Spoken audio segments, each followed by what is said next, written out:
Het nieuwe kabinet is begonnen in januari, dus ik zit 4 maanden en ik vond het heel belangrijk om als eerste ook hier te zijn. Om in dit deel van Nederland te zien hoe het gaat met de leerlingen, met ouders, met leraren. En wat er nodig is om dat nog beter te maken. En het is echt natuurlijk anders dan bijvoorbeeld in Nederland, waar ik dagelijks ben. Dus dan helpt het heel erg om hier ook te zijn en te zien wat hier de uitdagingen zijn. Maar ook de specifieke omstandigheden. Ik was bijvoorbeeld op Sint-Eustatius en dan zie je dat bijvoorbeeld als het internet niet goed is het heel lastig om in je klas ook de rest van de wereld te kunnen connecten. En hier is dat gelukkig beter, maar ook hier zijn weer een aantal uitdagingen. Bijvoorbeeld het vasthouden van leraren, maar ook de taal en daarna ook weer het perspectief op wat ga je hierna doen en waar ga je dat dan doen.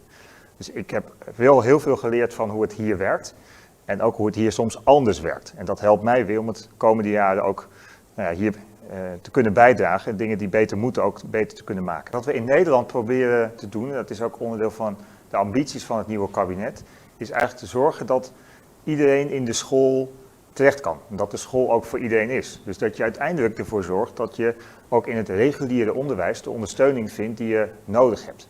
En het mooie is eigenlijk op de eilanden dat in heel veel gevallen dat al heel erg wordt geprobeerd. Omdat de schaal natuurlijk gewoon kleiner is. Dus je moet ook wel. Het is net alsof je als je een kleinere gemeenschap hebt en er is iemand die extra hulp nodig hebt, dan los je dat met elkaar op en dan zorg je dat dat lukt.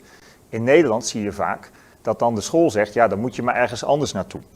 En hier is die optie om ergens anders naartoe te gaan, die is beperkter. En ik denk dat dat goed is.